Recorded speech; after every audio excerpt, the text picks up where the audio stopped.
I rank where the view is nothing less than phenomenal for how I express and project from my abdominal. The only view better, both my daddy and my mama know. No living parents, my sons give me balance. My wife is my serenity, this mic is my identity. The world is foul enough, that's why I write without obscenities. Provoking danger with broken language and spoken anguish. Begging to get hurt, why would you ask to go through changes? Yes, Lord, life's a chessboard, master the angles. Control the tempo, be the one who holds the info. Acknowledge is just as deadly as machete swings. When spoken, the truth is as potent as that Medellin. While others swear the style is free, I just let it ring. Our time is undervalued, soldiers make us better kings. My fans on my shoulder, reaching after better things. Today I take the shot, for them I'd rather set the screen. My mama told me follow my dreams. My daddy told me get it by any means. Stand tall, make him bow to a king. But I've evolved, you can see the resolve. Look in my eyes when you speaking to God. Life and for those who we caught up in using what I was scarred with the muse. I guess they call it proving I'm more than an artist. Penciling out my darkest while stenciling out a harvest. And storing what gets me from A to B, just like garages. Instrumental with collages. Envision what I've been drawing. Broadway to give you rhythm like the great Lena Horne. So bent on, found comfort in the storm. Find peace and on when you see them others perform. Organized chaos, outcast it like hey ya.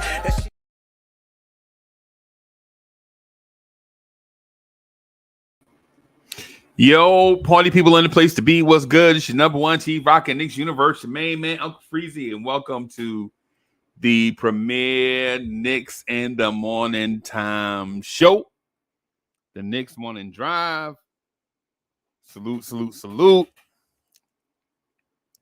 Man, salute everybody. The son of the legend, Kerry Cox, is in the building. Coach is in the building. T. Smith is in the building. Andios is in the building. Salute, man. Salute. Uncle Freezy is in the building. Allah Wise is in the building. Salute, everybody. Miguel P. is in the building. Salute, salute. Hey, I'm just going to start. Well, you know what? Y'all want this party started right. Y'all want this party started quickly, right? I'm going to start right there. Man, I'm going to be honest with everybody and just going to keep it a stack. And I know it's not going to be a popular opinion or narrative or whatever it is that people try to throw at y'all often. I'm just going to be honest. Today, I'm in a weirder place than I was when the clock was counting down on the Knicks season in the Garden when we lost to Indiana Game 7. Right? Today, I'm in a weirder place than when the Knicks were getting blown out, when the Knicks were getting washed off the floor in a Game 7 by the Pacers. Right? I could make an excuse. The excuse I could make was the fact that the Knicks were injured. The Knicks were injured. A lot of players hurt. A lot of players out for the season. And my excuse for us losing the Game 7 was, or my justification. Let me say that. Let me not say excuse. Let me say not say excuse. Let me say justification. My justification for the loss to Indiana was that if OG Anunoby had played, if Randall had played, we'd have beat Indiana. Right? That was my justification for watching us get absolutely blown off the floor against Indiana. Right? My excuse was, if we were healthy, things would have gone a different way. Indiana's lucky we wasn't healthy. Yeah, I told myself and I forced myself to believe it. Right? The truth is, I felt like the Indiana series shouldn't even have gone 5 games, even if we were not healthy. Right? My belief is that despite injuries, we should have washed Indiana off the floor. Quiet Money is in the building. Salute, King. Salute to the greatest borough that God ever created, the smartest people on the planet, Brooklyn, New York. Shout out to all the hardworking people of Brooklyn, New York. Still Knicks fans is in the building. Salute.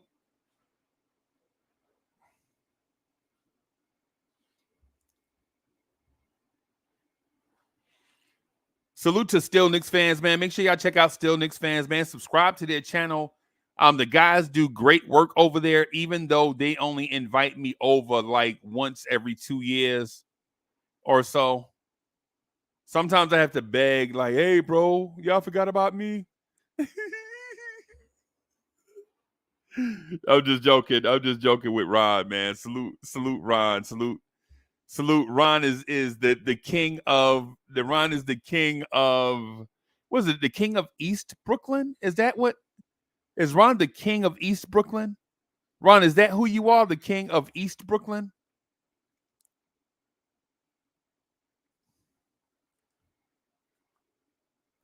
Salute. So I'm in a very, very, very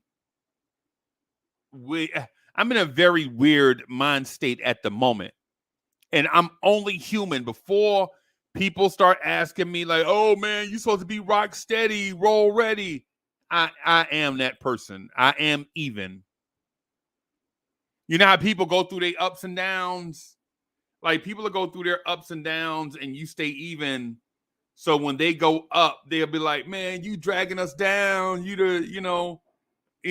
Or when they go down and you stay where you are, they're like, man, you crazy. You out there. Yeah, I try to stay like in that even place. Dripmore is in the building. Dripmore, what we gonna do, bro?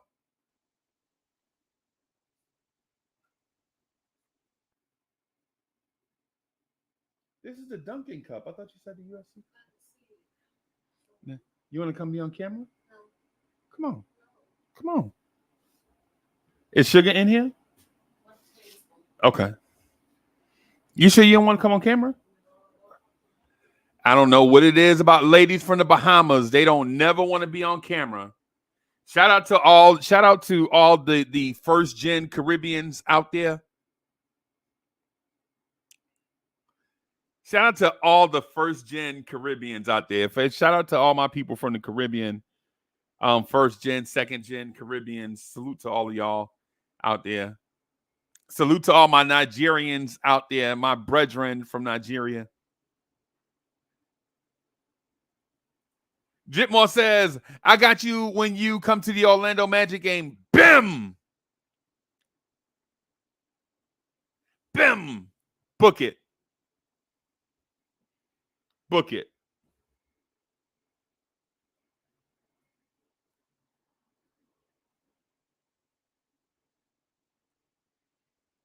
Salute to all my Puerto Ricans out there. Salute to all my Puerto Ricans out there.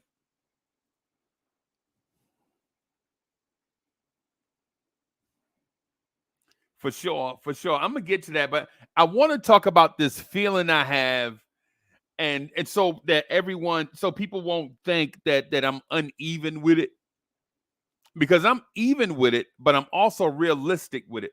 Miguel P is in the building.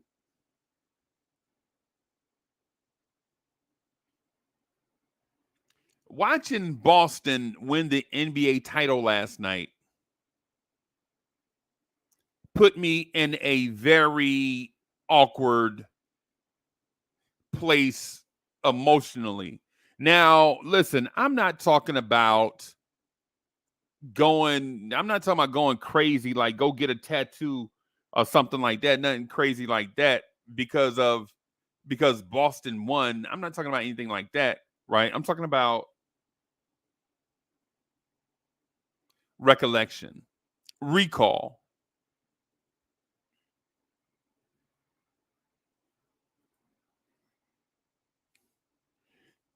Shout out to Jamaica, Haiti, Puerto Rico, Cuba, Bim. Yep. Special love, and shout out to Haiti. Special heartfelt love to Haiti, my peoples. Shout out to Haiti. I don't know if I'm Haitian. I was told that we had Haitian roots, and I get the test back, and it says Nigeria with no Haiti listed whatsoever. I'm claiming Haiti anyway. Hell. Otherwise, shouts out Quiet Money. Salute.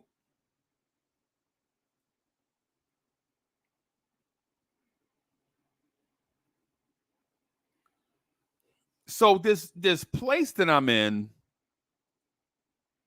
is not this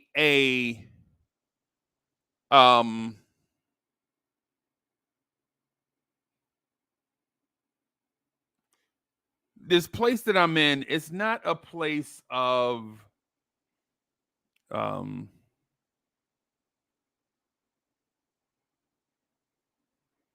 it's not a bad place. I think it's a place. I just watched the Celtics build a dynasty through the draft and finally win their championship. They have been knocking on the door for years. This team had been in the game for years. It made them animals. There's rules to this stuff, man. They wrote them a manual. A step-by-step blueprint. Y'all know where I'm going. A step-by-step blueprint that you can get. Shout out to the Notorious B.I.G. Shout out to Biggie. Right. Corey Lee is in the building.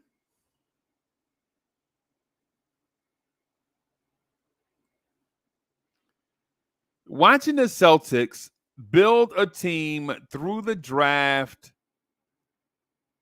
make bold moves, win their championship,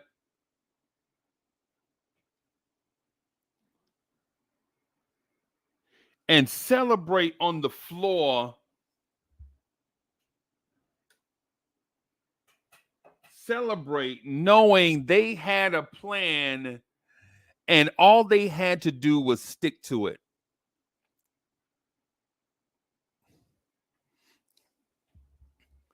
Jason Tatum and Jaylen Brown will retire as Boston Celtics. They've been to 2 NBA Finals, winning 1. They were in the Eastern Conference Finals last year and lost when Jason Tatum had an injury.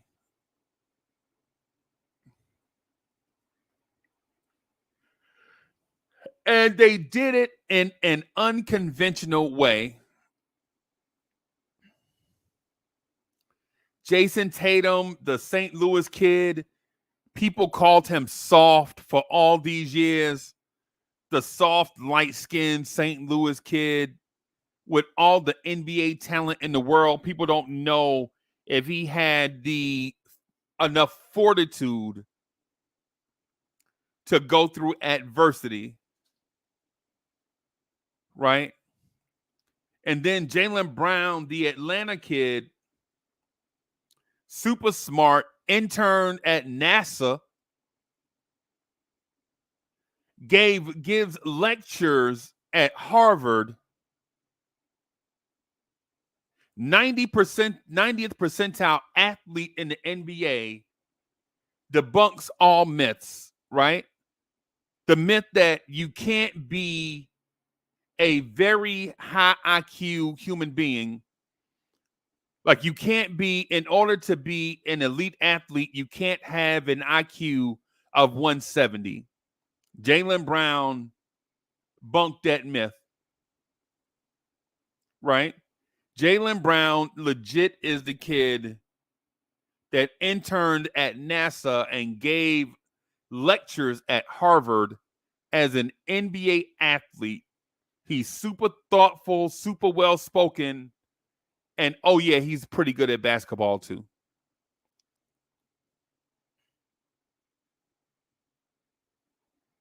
And they have a dynamic duo that's age-wise is probably a year and some change apart.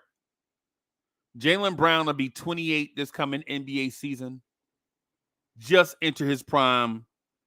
Jason Tatum will be 26 this NBA season and is about to enter his prime. And they both debunked all myths. A suburban kid from St. Louis went to a blue blood school.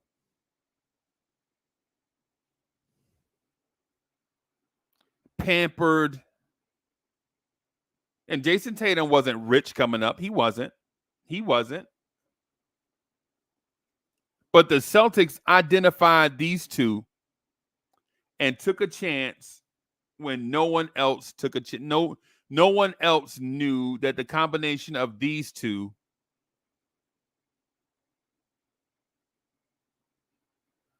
would be the foundational pieces for a dynasty in Boston, Massachusetts.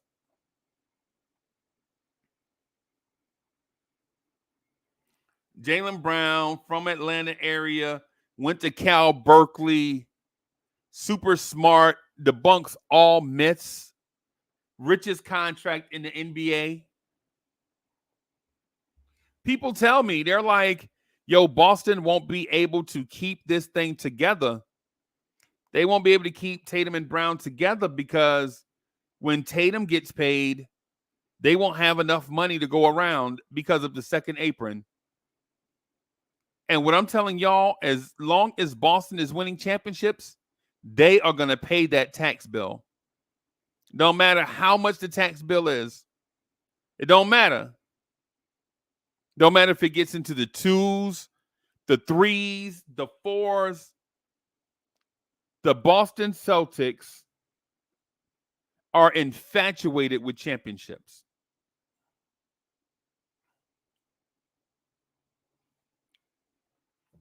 And if you're a fan of an NBA team, ask yourself this question.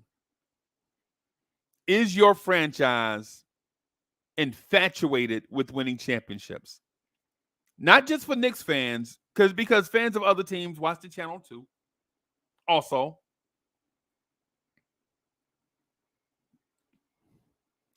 is your franchise infatuated with winning championships? Do they want to win just so they can know what a championship feels like? Or do they feel like they are the best franchise in the NBA and championships is a part of their DNA?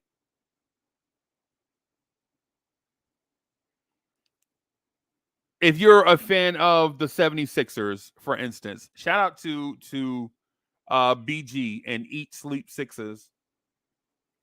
If you're a Sixers fan, is your organization infatuated with winning chips?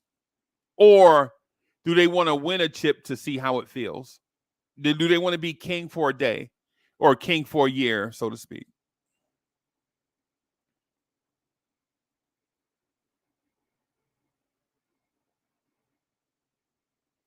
I honestly believe that this 64-win team could have won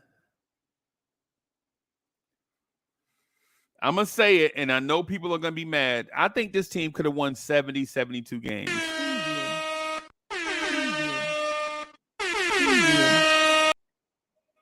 This Boston Celtics team could have won 70 to 72 games.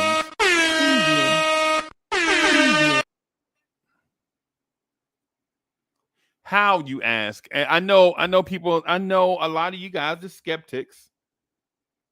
The skeptics are going to say that team really wasn't that good. A lot of teams in the East were hurt and they stayed healthy. Well, if you use that logic, if a lot of teams were hurt and they were healthy, then how come they couldn't win 70 games if that's the logic?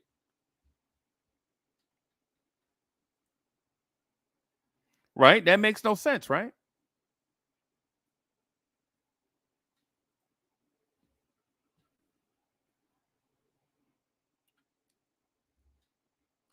I'm also going to say this. I also believe the teams that were hurt this year, in all likelihood, are going to be hurt again next year.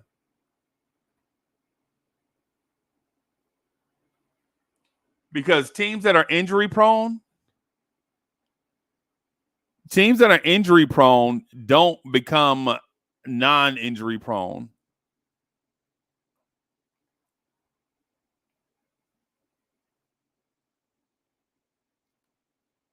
They don't become non-injury prone all of a sudden.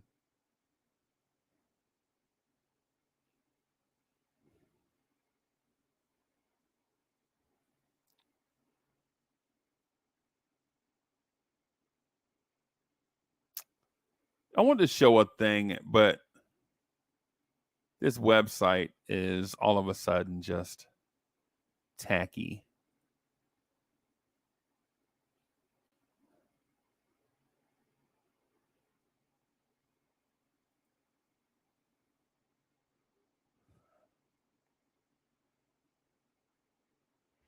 All right, so I want to show you a thing, everybody.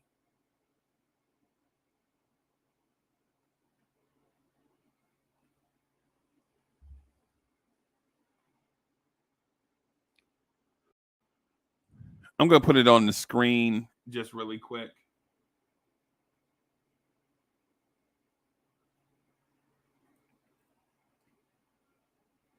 Still Knicks fan says, Freezy, don't you feel the Knicks didn't have enough defense available to stop Indiana?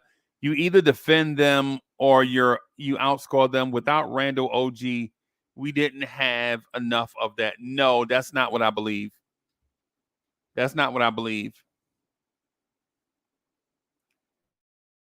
What I believe is that when the Knicks were up 2-0 in game 3 against Indiana, they were thinking stupid shit like Knicks in 6.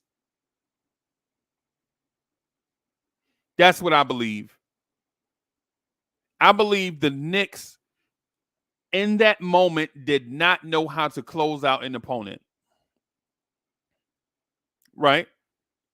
That's what I believe.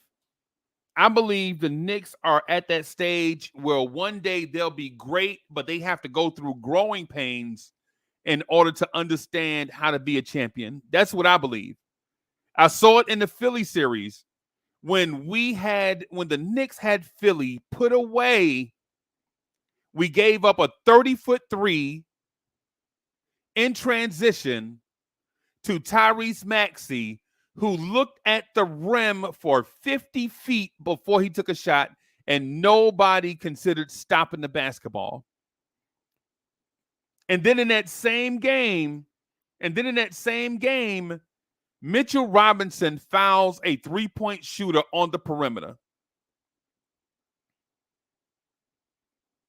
We don't know how to win. We learned that. That's a valuable lesson we learned this year. Most champions have to learn how to become champions. We're up 2-0 against Indiana. Their first game at home, they took a lead, what they shouldn't have. We should have been blowing the brakes off them, but we're thinking stupid shit like Knicks in 6 instead of thinking one game at a time. right? We mess around and leave Indiana in a game. We shut down their offense at the end of game 3, and then we allow Andrew Nemhard to hit a sidestep, slightly contested 28-foot three when he hadn't done that all series.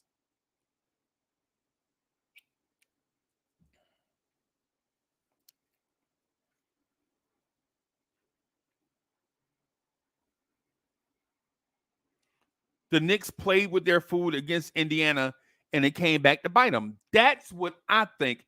The injury thing to me was not even a part of what I was thinking when I saw the Knicks in Indiana. Had nothing to do with injury. That team had one star caliber player and a bunch of role players. And us being super confident in who we are allowed them to hang around, and it came back to bite us. That's my feeling on the Indiana series. I know it's a different take. I know people don't like when I think outside of the box, right? A lot of Knicks fans think I'm a hater. Like, oh man, he unrealistic. No, every human is going to be wired differently, right? Every human is going to be like Damian Cox is not going to think like Slime. They may agree on some stuff, but they're wired differently, right? Like Blum is not going to think like Hinton Murphy. He's not going to think like Chief. Occasionally they'll agree on stuff, or more than occasionally they'll agree on stuff, right? But that doesn't mean that they think the same way about everything.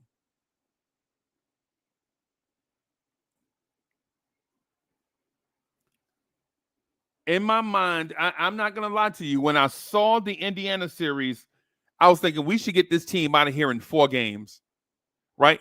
And if we don't play with our food in game 3, we probably sweep Indiana.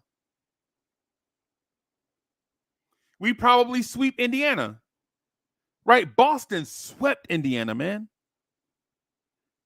Tyrese Halliburton wasn't just hurt against Boston. He was hurt against us too.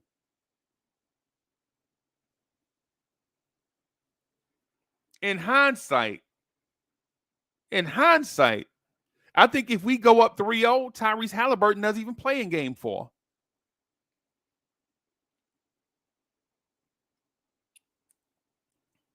I don't think it had anything to do with TJ McConnell killing our bench. TJ McConnell is a bench player for a reason. TJ McConnell is not an NBA starter for a reason.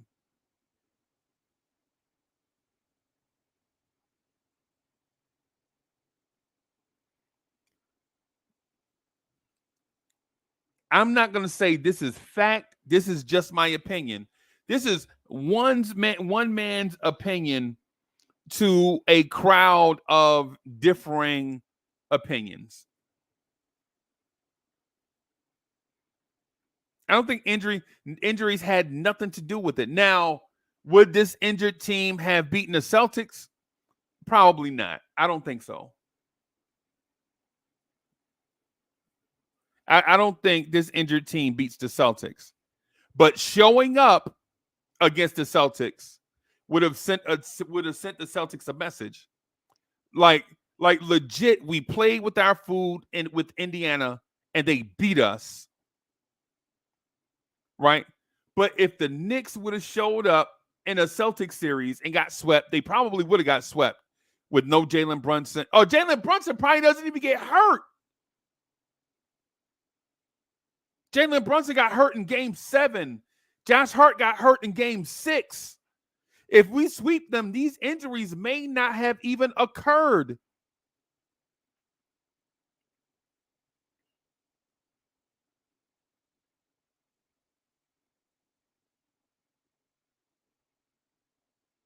But we allowed it, we let Indiana hang around and hang around and hang around. And before you know it, the pressure was on us.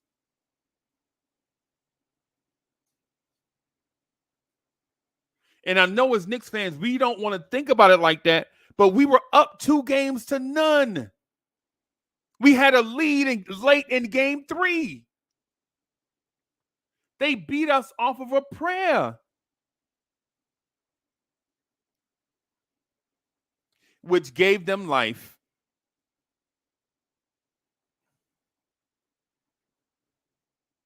And what I'm saying is the one thing about Boston, every now and then you'll say, yeah, they're playing with their food. But when it's time to kill or be killed, Boston is the killer. And for those that don't agree, have not watched Boston play all year. They won 64 games. They're the NBA champs. And we can try to discredit Boston all we want, but they had the best record in the regular season. They had the best record in the playoffs. So regardless how much you hate Boston, they're the best. And it scalds my throat just saying that Boston is the best. But we live in a real, tangible world. We don't live in a world of make-believe. And the fact is, the Knicks played with their food against Philly, and it almost cost us. And we played with our food with Indiana, and it cost us. Thinking we're better than we actually were. We legit would let teams go on a run and get a lead because we were comfortable that we could come back against anyone. It don't matter. They're up 18. It don't matter. Brunson will bring us back. And Brunson, for the most part, most of the time, he brought us back.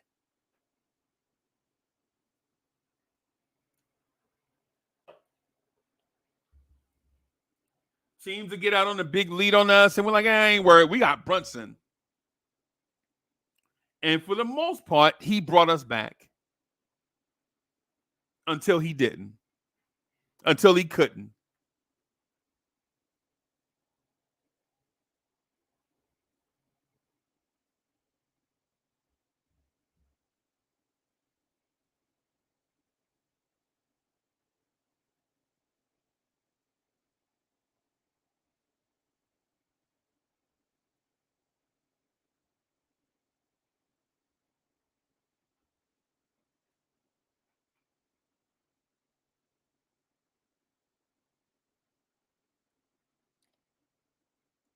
Boston could have legit won 70 plus games this year.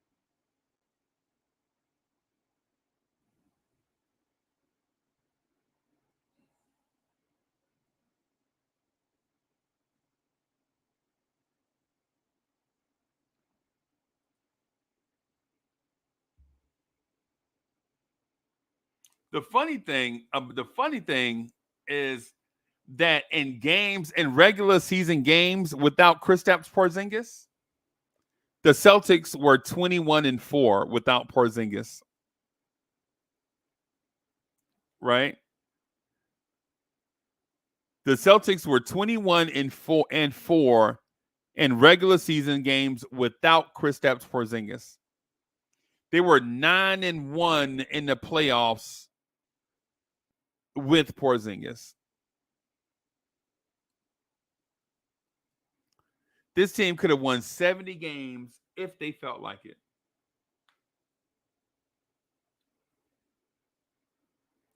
Y'all heard me. In the regular season, Boston was 21-4 without Kristaps Porzingis.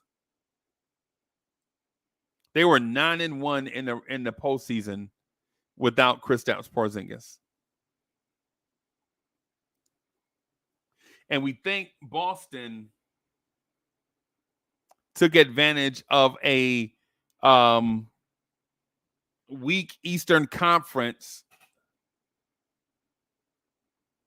because other teams were hurt. Boston was hurt. Boston, Kristaps Porzingis, their starting center, missed 25 games.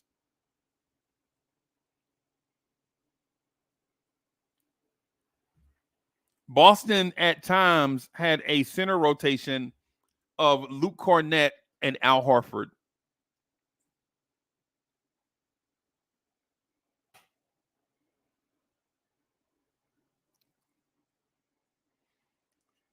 This Boston team is one of the greatest NBA teams we've ever seen.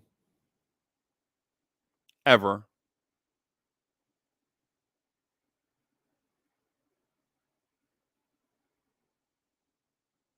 This Boston team is one of the greatest NBA teams we've ever seen. Jay Boogie is in the building. Wacko is in the building.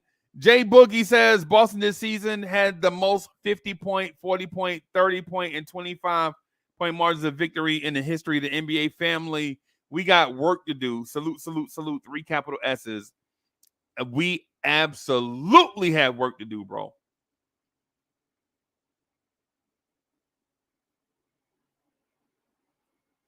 We can't be in a New York state of mind for this one. We got to put our hard hat on and work.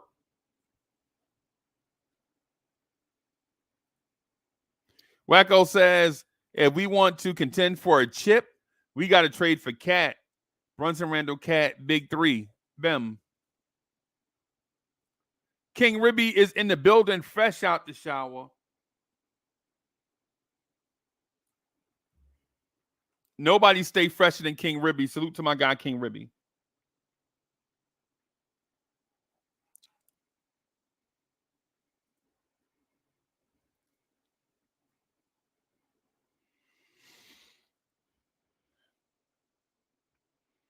This is like talking about Boston is like me taking soursop. For those that ever took soursop before, it's disgusting. It'll damn near ruin your day. Soursop will damn near ruin your day. But it's good for you, though.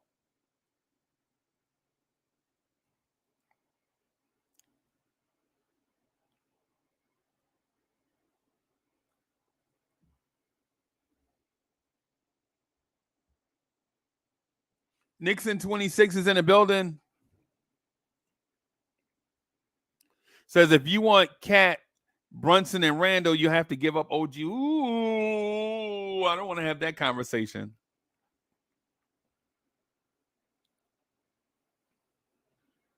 But the conversation I would like to have with everybody, and if y'all are willing, to have this conversation, if y'all not too busy, to have this conversation, I'd like to have it with y'all if y'all don't mind engaging. So here's my question that I'm going to ask, and I'd like to engage in the conversation with you. Excuse me, with y'all. If y'all don't mind chopping it up with your boy. If y'all don't mind chopping it up with your boy, this is one of the conversations I want to have.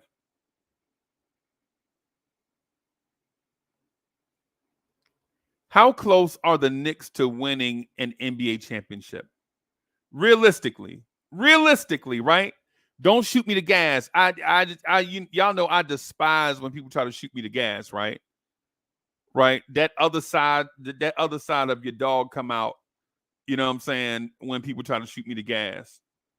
I'm cool. Listen, I'm cool, right? But when people try to shoot me the gas or try to finesse me, don't try to talk to me like you're a poet laureate from Harvard, right? Just talk to me straight up. Y'all know that other side of the dog. You know what I'm saying? Come out with that. Like when y'all, when not when y'all, but when somebody come at me like, you know what I'm saying? Like they had an internship at Yale, you know what I'm saying, trying to finesse me with some stuff. That's the part that I don't get down with.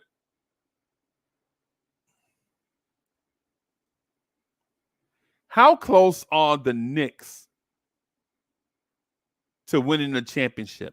Actually, don't shoot me the gas with, hey man, if everybody stay healthy and if Tom Thibodeau can get it right. Nah, I don't know. I don't want to hear that.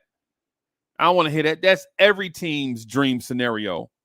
Don't hit me with every team's dream scenario, right?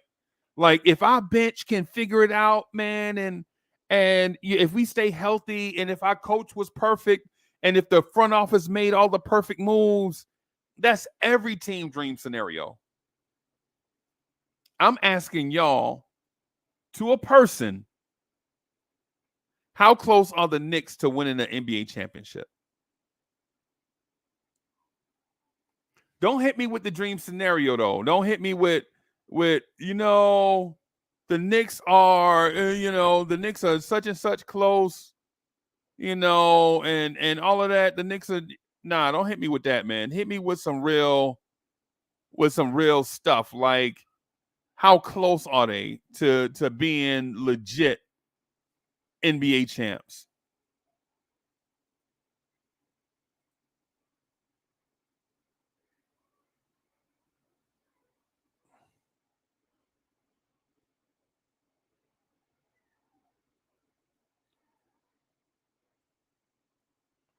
Ron says, with the addition of Donovan Mitchell, of course. Huh?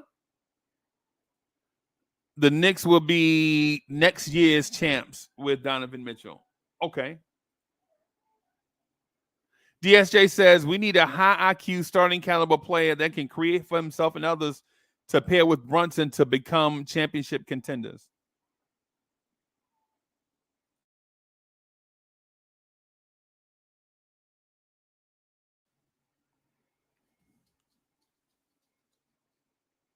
Is that every team's dream scenario? A starting caliber player that can create himself and pair with another star? Is that every team scenario? Or is that legit? I'm asking because I'm unclear. I'm unclear about it.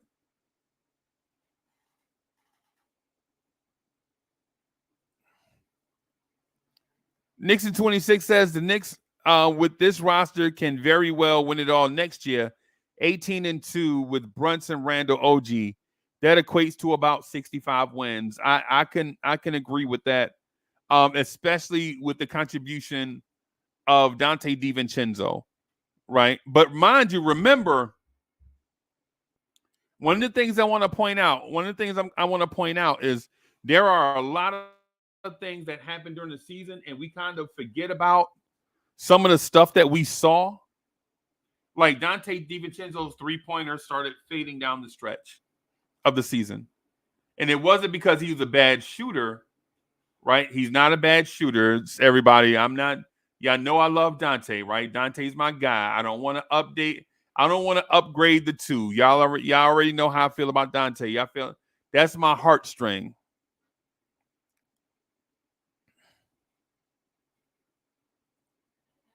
Right? I don't want to upgrade Dante, right? Dante is my heartstring. Now, at times, did I want to explore DeJounte Murray? Absolutely. Yes, I ain't gonna lie. But the further I get away from the season, the more I realize Dante's impact was crazy for us.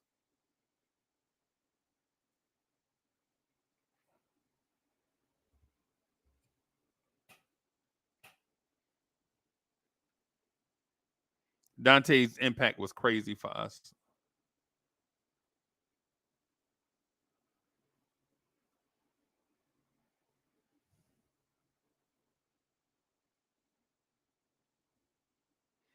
But I'm gonna put some numbers on the screen that I want to share these with y'all, so y'all know why I brought these up. These are Dante DiVincenzo's numbers, right?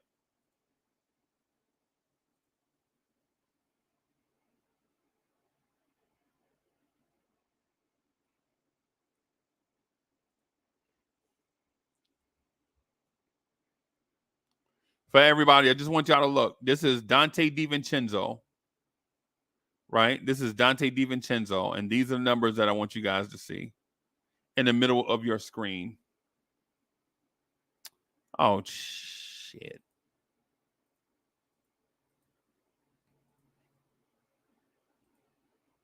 There they are, everybody. I'm sorry about that. Dante DiVincenzo, post All-Star break, took about 16 shots a game. He shot 42.2% from the floor. He took up about 11 and a half three-pointers a game. He shot about 38.4% from three, 79.5% from the free throw line.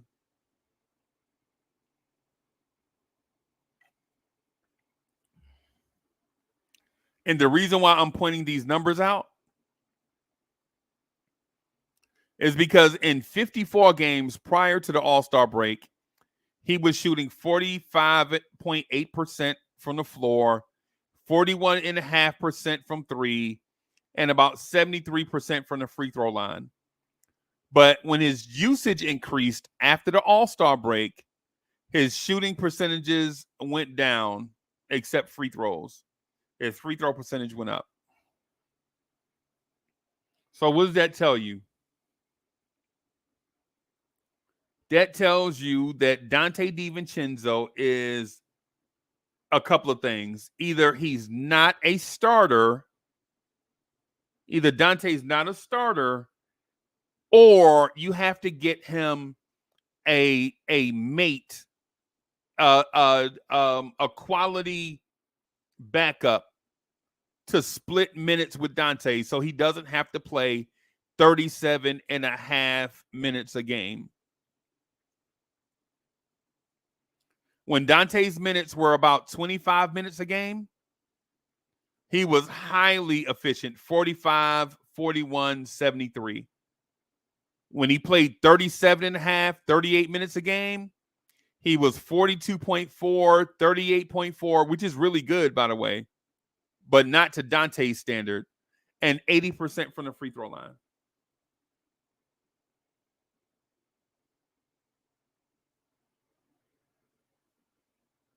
So what does that tell you about Dante? What does that tell you about the Knicks?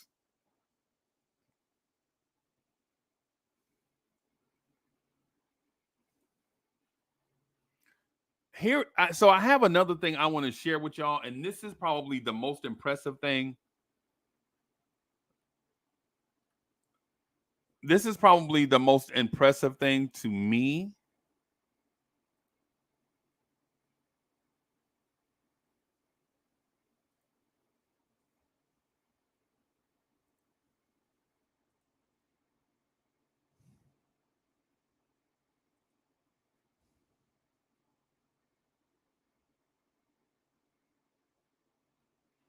Okay, so it's not going to show it the way that I want to show it to you.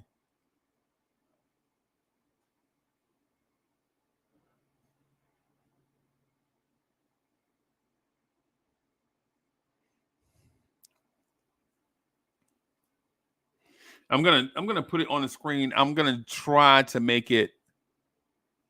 I'm gonna try to put it in a view that benefits everyone, right? Okay, there we go.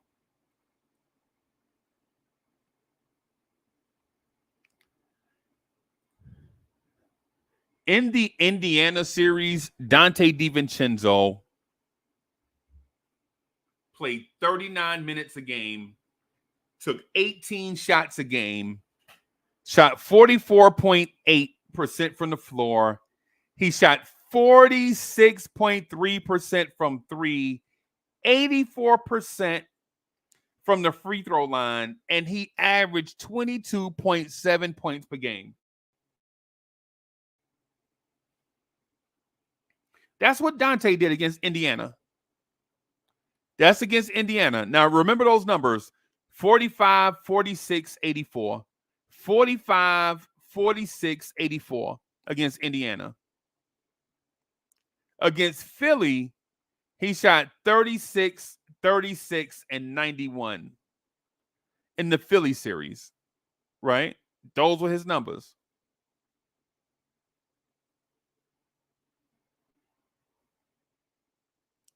$36, 36, and 91 for 12 points a game. In that Philly series, he was 3 for 10, 5 for 10, 2 for 7, 3 for 11, 3 for 10. And then in the closeout game, he was 8 for 18. In the Indiana series, when he was getting touches,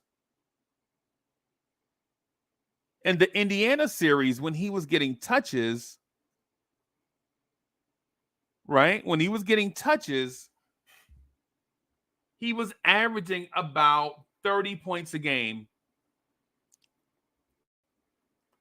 In game 7, Dante scored 39 points. Game 3, he scored 35.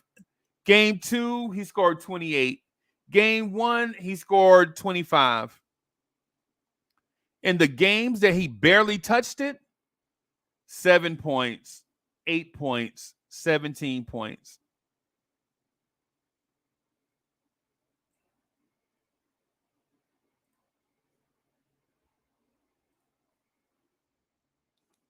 DSJ says Dante DiVincenzo as a second unit option can be a better situation. You can stagger his minutes with a starter. Okay.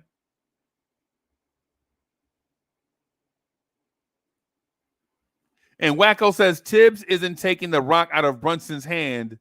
Talking about Mitchell and Murray is a waste of time. Probably. Sherwin says, good morning. That tells me nothing. My eyes can't see. Dante is best coming off the bench. We need a bigger shooting guard.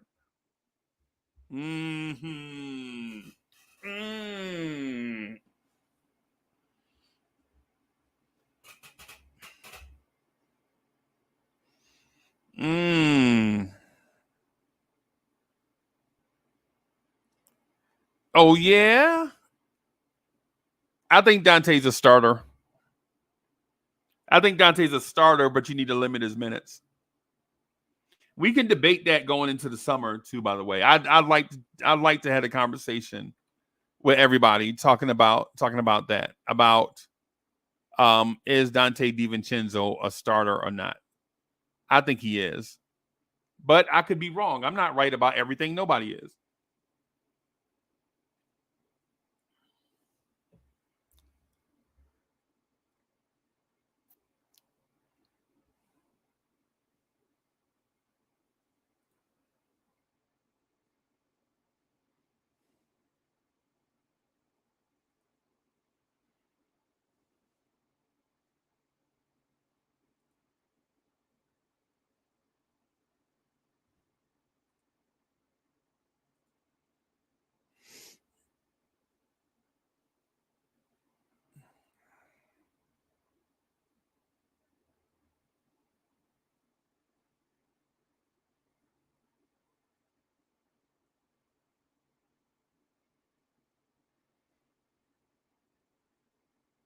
Bear with me, everybody. I'm going to put somebody else's numbers on the screen. Now, I want you to guess who it is. I think you know who it is. I'm about to put their stuff on the screen. Well, I guess you can see it, right? I guess y'all saw it. King Ember is in the building. JJ is in the building. Salute. I guess y'all can see it, right? In the Philadelphia series, Jalen Brunson. In the Philadelphia series, Jalen Brunson took 29 shots per game. He shot 43% from the floor. He shot 30% from the three-point line and 78% from the free throw line. So what does that tell me?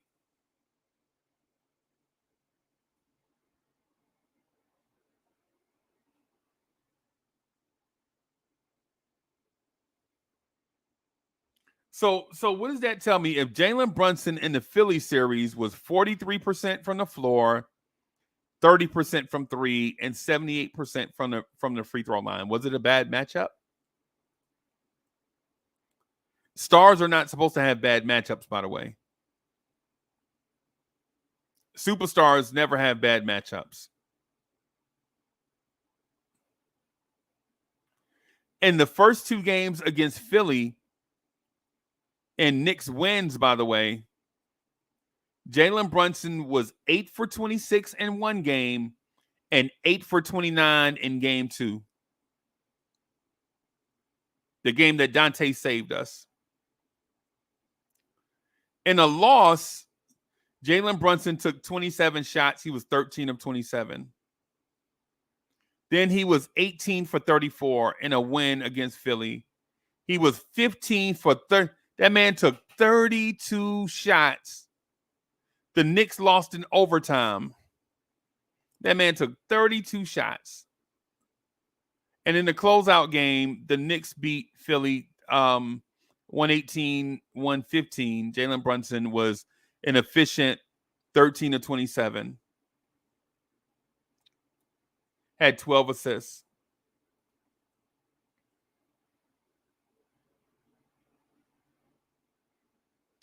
In the Indiana game, in the Indiana series, Jalen Brunson averaged 23 shots a game,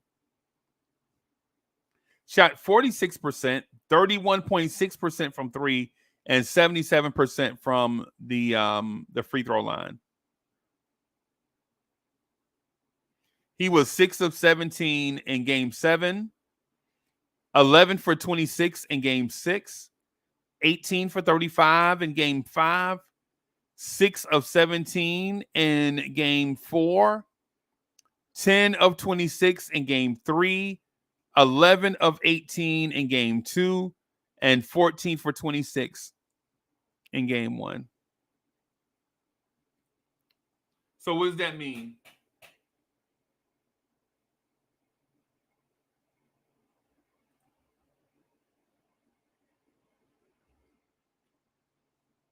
Sherwin says, what if we can get a point guard to guard Brunson? I don't understand what you mean.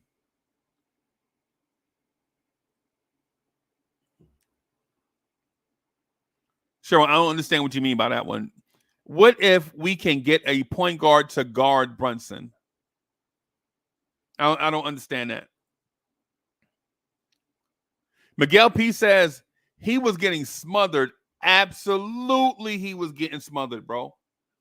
Absolutely, he was getting smothered. But he wouldn't give up the basketball, bro. He would not give up the basketball.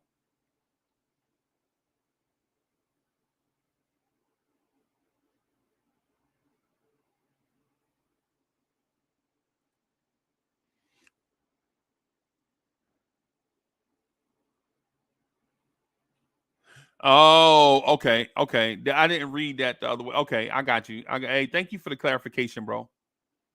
I appreciate that. Because I don't know if I was reading it wrong or just couldn't understand it, but I understand what you're saying now, though. I understand what you're saying now.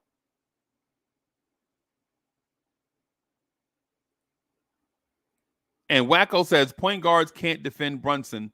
I agree with you. I agree with you on that too. I don't think guards in general can guard Jalen Brunson, to be honest.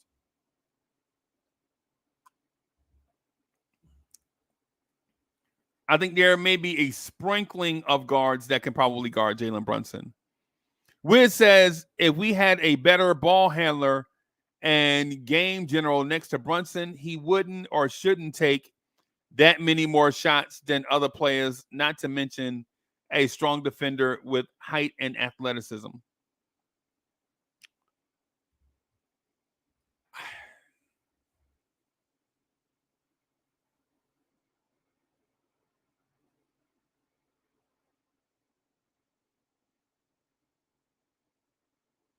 I think every team can say that, bro. I think every team can say, for instance, I think every team can say, well, if you just go get Luka, you know what I mean? I understand it in theory what it means, and I understand it in a hypothetical application, but I don't know if that's not just a blanket statement for all 30 NBA teams, right? Like, what if the Boston Celtics had Brown, Tatum, and Luka? What if the Celtics had Brown, Tatum, and SGA? What if the Boston Celtics had Brown, Tatum, and Drew Holiday? Oh, wait a minute.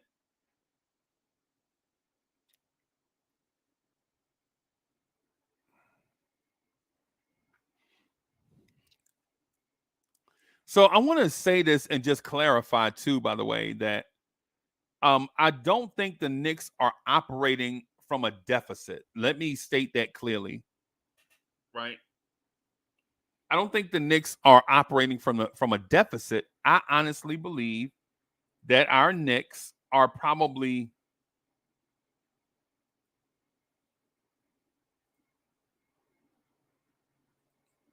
one perfect fit away from that thing that y'all said.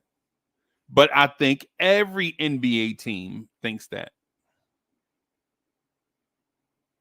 We're one perfect player away from winning a championship. I think that's what everybody says, bro.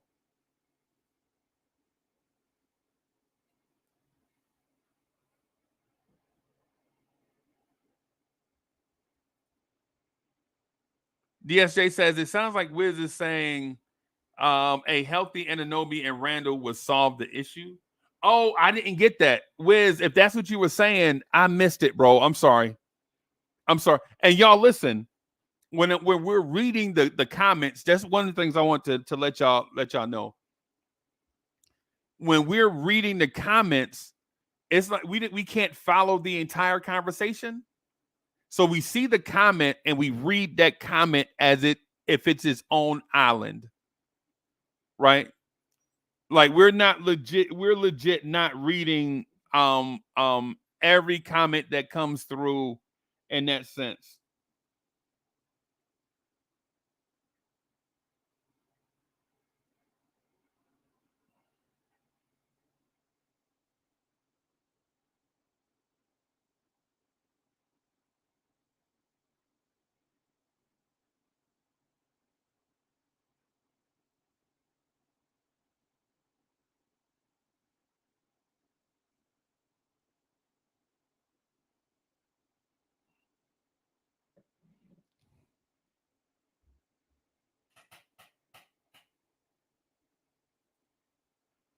Wiz says Boston currently has 4 players who can guard all 4 positions, including Brunson. Okay. And Sherman says with 1 year remaining on his contract, Ingram is set to earn $36 million. Yep. And he's eligible for 4 years, 208 and an extension.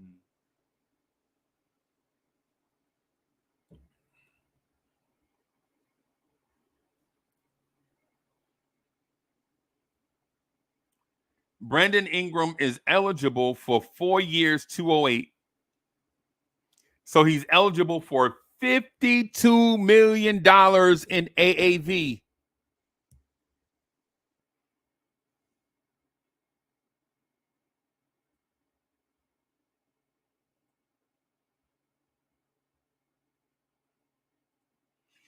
And G. Robinson says, we know teams will pressure Brunson, but when he gives it up, it's to a player who can't create for themselves. They just give it back. Right.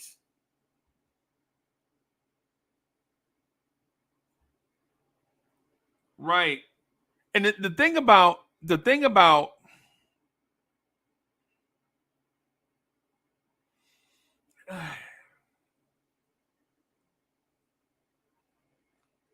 unfortunate thing about how Tom Thibodeau built his defense is that some of the offensive things that you guys like are never going to be a part of the equation.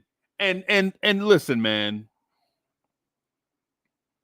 Listen, I'm not bashing Coach Tibbs, right? Let me do the main camera. Coach Tibbs, I'm not bashing you. But you drafted Chris Dunn over Jamal Murray and DeJounte Murray in the same draft. Tom Thibodeau thought Chris Duarte was a better player than Trey Murphy.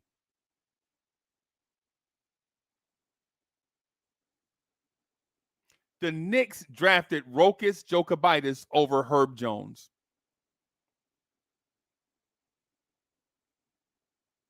These are facts.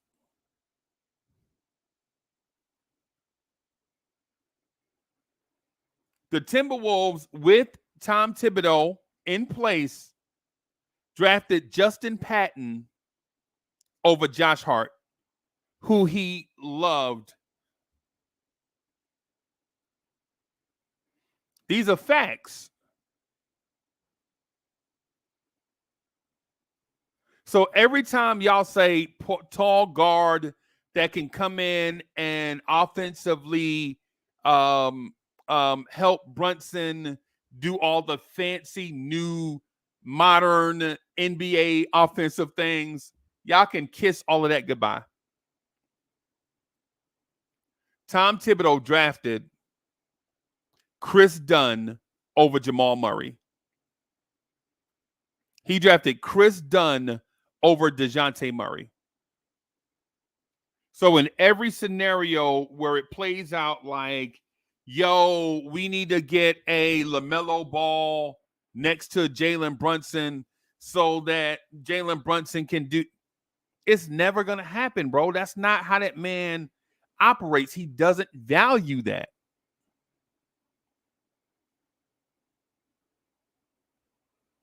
And this is for your database, for your memory banks, right? Tom Thibodeau is not going to trade for Brandon Ingram. If you thought he couldn't stand Cam Reddish,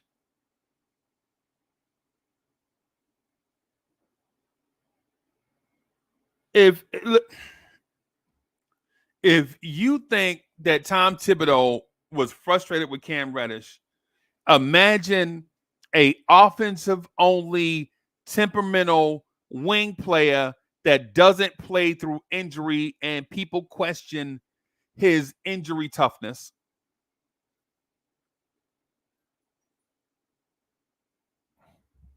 And I'm not saying that this guy is a bad player.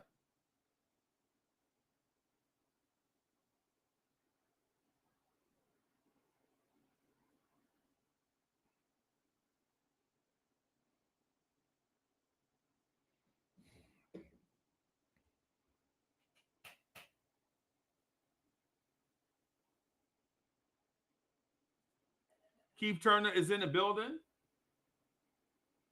Ooh, Sherwin.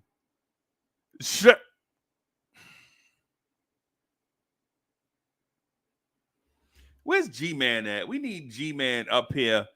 So when people make questionable comments, we can like have G-Man respond. I need to find G-Man. I think G-Man. Yeah, I need to find G-Man. I need to call him. I'm going to find Brandon Ingram defensive rating.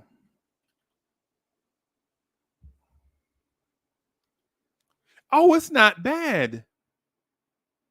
It's not bad at all, Sherwin. You might be right, bro. Sherwin, you may be right. Brandon Ingram's defensive rating is 114.4. That's pretty good.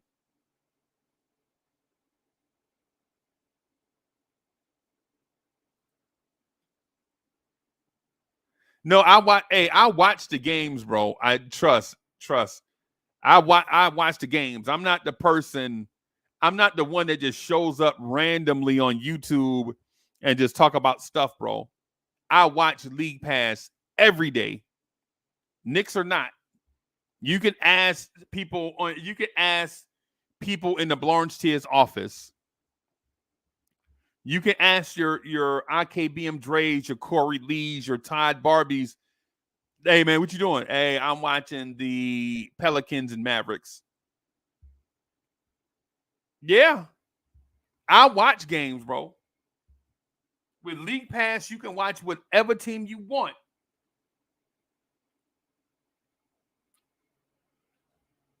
Just like I have the MLB package. JJ, I have the MLB package, bro.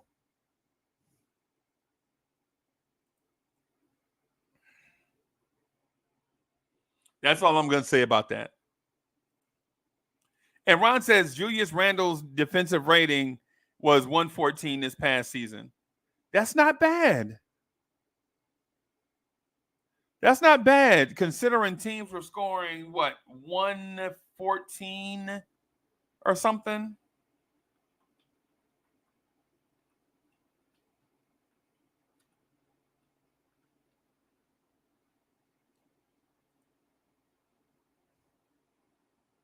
Yeah, Julius Randle has a better defensive rating than Brandon Ingram.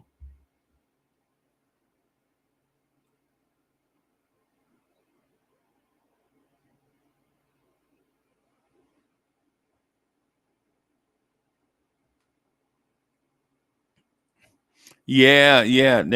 I got you. I got you on that one. Yeah, you're right. Yeah, Brandon Ingram does play with Herb Jones and Trey Murphy a lot too, by the way.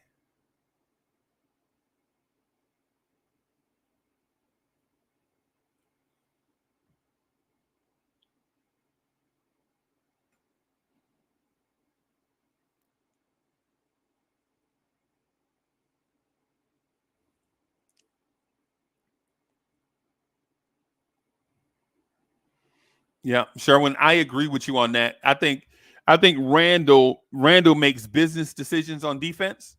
Like Randall is like, am I really going to sprint 20 feet to the corner and put up a shot and then not be in position to rebound?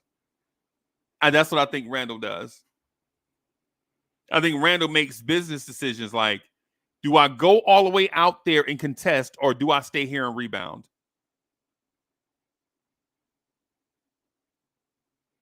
But to the point that we were talking about, though, with Tibbs and what you guys' preference is for offense and what Tom Thibodeau's preference is for roster construction, he's already told you what he wants to do. This is Tom Thibodeau's 5th offseason with the Knicks. 1, 2, 3, 4, 5th offseason with the Knicks. And at no point ever did you ever see a pure offensive guy stay out of Tom Thibodeau's doghouse. Ever. Offensive only guys immediately go into Tom Thibodeau's doghouse. That's one of the reasons why I think Bogey won't be back. If Bogey is back, expect the Kemba Walker, Evan Fournier treatment. Expect the Cam Reddish treatment. Unless Bogey stays aggressively engaged defensively. Bogey's a bad defender, but he tries real hard. Bogey's a physical defender. He's savvy, like a veteran defender. Like he'll bump you and nudge you and irritate you because he can't keep up with you with foot speed. So he'll drag you in the back alley, so to speak.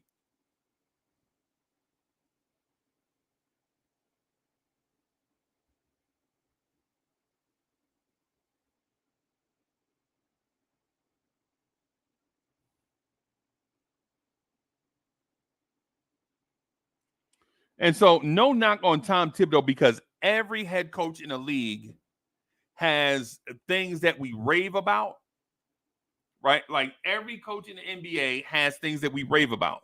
Like we rave about Coach Thibodeau's preparation, the way he can speak basketball, the way he can describe stuff and teach it. Like we feel like we're confident that Coach Tibbs is a very, very, very good, maybe Hall of Fame level teacher of basketball. Right? One of the down things is when he's around the draft room, you already know what you're going to get. Right? Like you want the Knicks feel like Ryan Dunn to the Knicks is like the worst kept secret ever. But if you let Tom Thibodeau do it, the Knicks are going to draft Harrison Ingram, a 6'5", 240-pound, undersized power forward with good feel for the game. Isaiah Collier might still be on the board. The point guard out of USC, right? The 6'4" point guard with handles and playmaking and all that stuff. He may still be on the board, and Tom Thibodeau will want Harrison Ingram, a Draymond Green type player that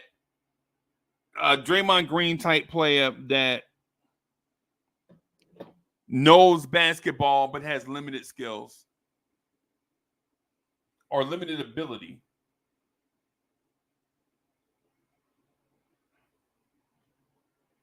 Y'all know it. Y'all know I'm not lying. Y'all know I'm not lying, bro. We legit. We could have signed Kelly Oubre. I forget how long ago this was. We could have signed Kelly Oubre, but we decided to draft Quentin Grimes, who on draft night, I called him a ham sandwich and y'all got angry at me.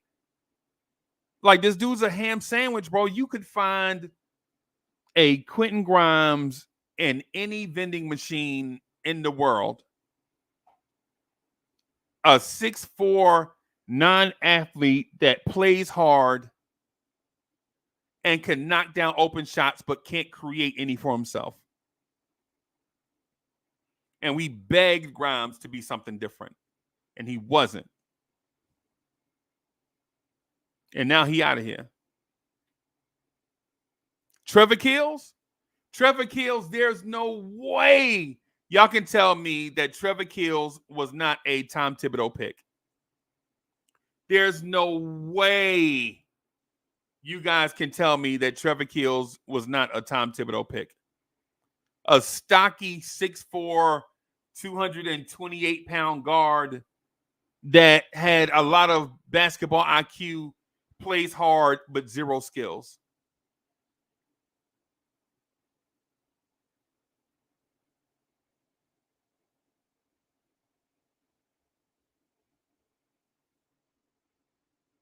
So when we talk about, what we're going to add next to Jalen Brunson, I think we all have to eventually come to the conclusion that when it comes to roster construction, Tom Thibodeau is not going to be on board for putting LaMelo Ball next to Jalen Brunson. It's just not going to happen. I wanted Dalen Terry and Delano Banton for years to go next to Jalen Brunson, right? That's not going to be the Knicks aren't interested in that, right? Because they understand Tom Thibodeau's thinking and roster construction, and maybe we don't because we're watching from a distance.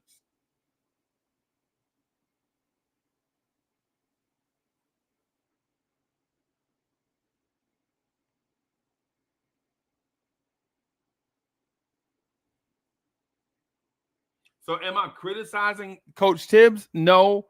I think I'm coming to an understanding of who he is, what he wants to work with, and how he does it.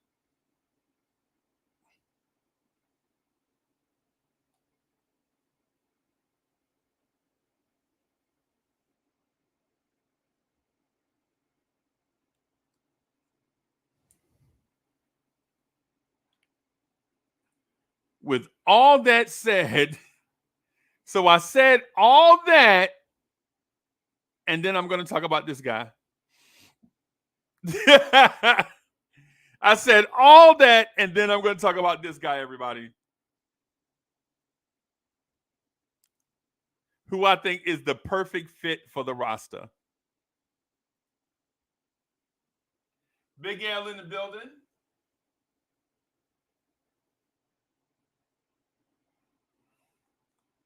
Digging in the crates is in the building. Salute.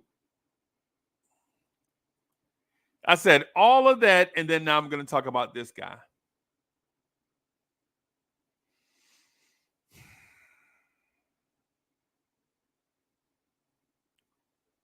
DSJ, I ain't even gonna lie to you, bro. If the Knicks come out of the draft with this guy and Ryan Dunn,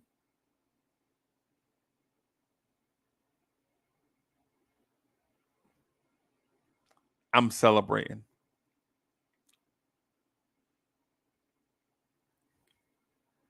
If the Knicks don't come out of the draft with Ryan Dunn, but they come out of the draft with Keyshawn George and Pakame Dadier, I'm still excited.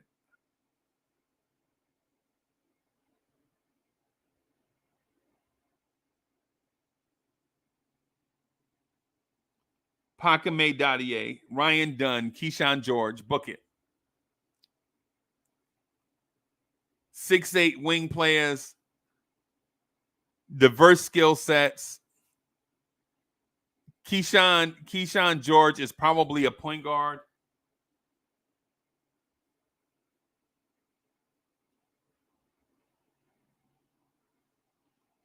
Big L, I saw your defensive question, and I don't want to answer it. I don't want to answer it because our first thing is going to be, well, you know, if he don't play D, Tibbs ain't going to play him. All these dudes I'm talking about, Tom Thibodeau, not going to play him anyway.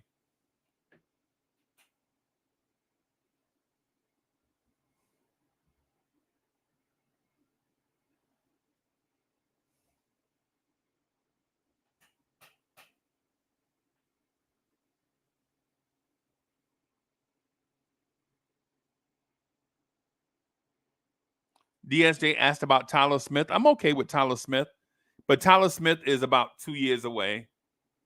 Anybody coming from the developmental league is going to be 2 years away. All of them.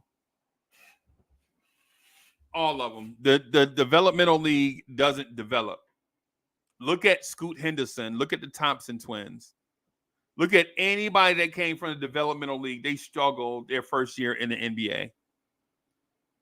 So anybody from that, and I'm talking about Montes Bazelis, him too. I think they're all going to struggle because the developmental league is not really a developmental league.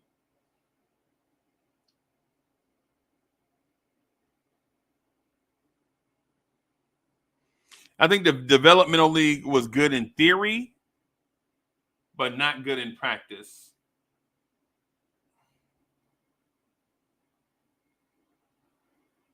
If Keyshawn George is on the board and the Knicks are choosing 24 and 25, I think you have to take them with one of those spots.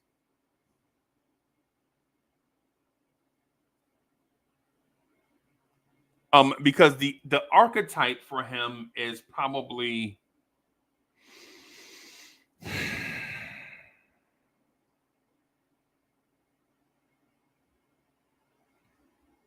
Kevin Martin. The archetype for him at 24 is probably Courtney Lee. And he's bigger and stronger than Courtney Lee, right?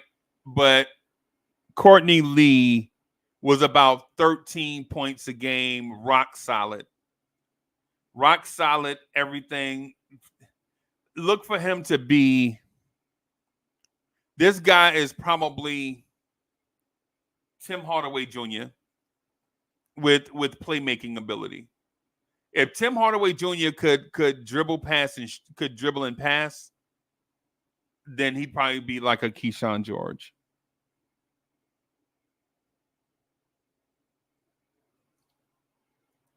Keyshawn George is definitely a playmaker. He's definitely a playmaker. Definitely that. Super aggressive, active defender, great size.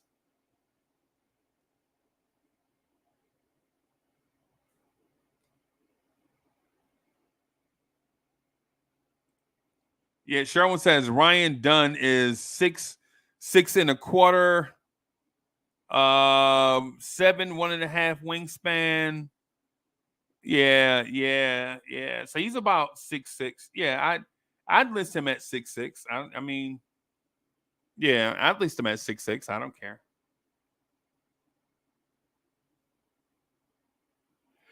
I think Ryan Dunn.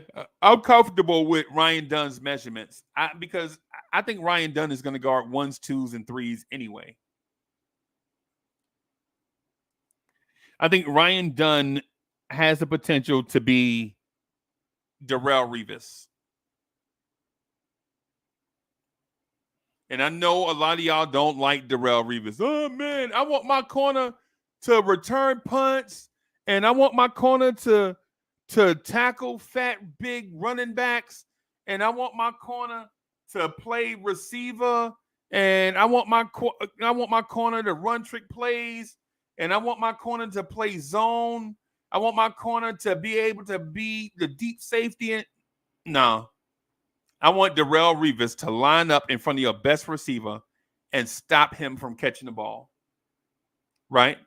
And I want Ryan Dunn to line up in front of the other team's best offensive weapon and stop him from scoring. I think all the other stuff that we're asking Ryan Dunn to do is ridiculous. It makes me question stuff. Like, we're like, man, if Ryan Dunn can't shoot, man, blah, blah, blah. Well, how about if we had Ryan Dunn in the Indiana series guarding TJ McConnell?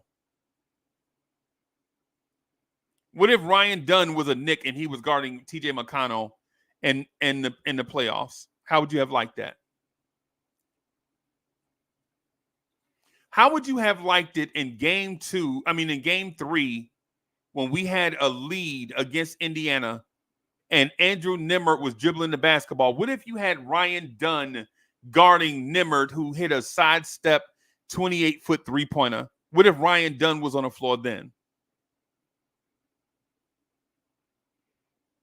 I think what we're asking is ridiculous. Right? I think what we're asking is ridiculous. It makes me wonder. It makes me question some stuff. No lie. No, and it's not like a shot at any one person or the group, right? But you're picking at 24 and 25, right? If the dude is a Hall of Fame defender right now, and if he had offense, would he really be on the board at 24?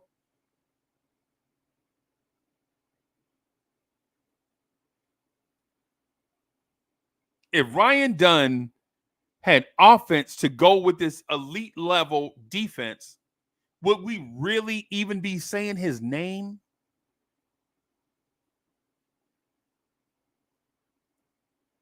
If Ryan Dunn had average offense, he'd be the number 1 pick in this draft, period.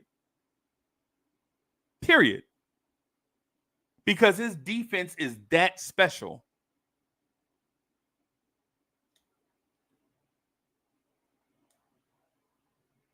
I think we got to relax on our expectation. Go get him and let him develop and do that one thing he's good at, and then come along with all the other things, improve his game over time. Don't be Philadelphia. And Sherwin says, I watched the combine. If we can get Zach Edey, we should jump all over it. The big man can shoot. He also has a 30-inch vertical. Wow, that's good. And almost an 8-foot wingspan. Wow, that's good. That's good, bro. Big L says, go get the elite defensive weapon and then draft the elite offensive weapon. Bim.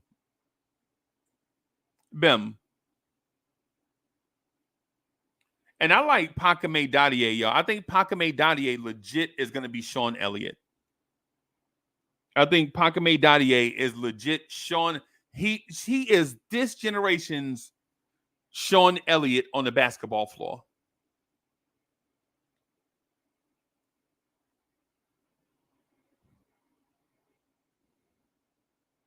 the Knicks definitely have some choices to make. But what I would do if I'm Leon Rose, no disrespect to Tom Thibodeau. Hey, Tibbs, we're going to get you Kelly Oubre, and thank you for your service.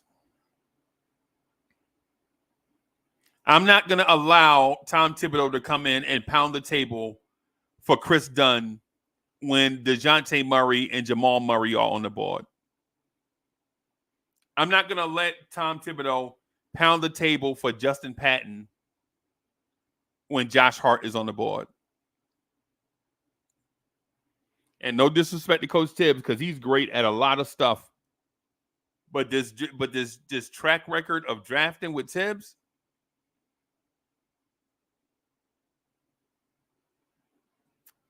Quentin Grimes and Trevor Keels says it all. That says it all. That says it all.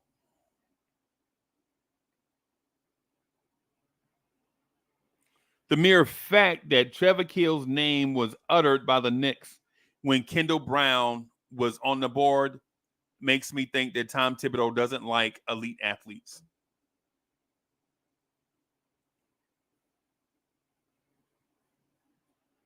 And Ryan Dunn, everybody, just as a side, Ryan Dunn is probably going to take that Jimmy Butler developmental path. Right? Come in the league with one thing he's good at and then develop everything else over time. He'll be able to play immediately because he has a significant NBA skill. Ryan Dunn has a significant NBA skill. And he's 20. And so over the next 2 or 3 years, you can develop all the other stuff. You don't need to draft a Chris Duarte in this draft. Chris Duarte was like 24 in a draft, and then it is still developing.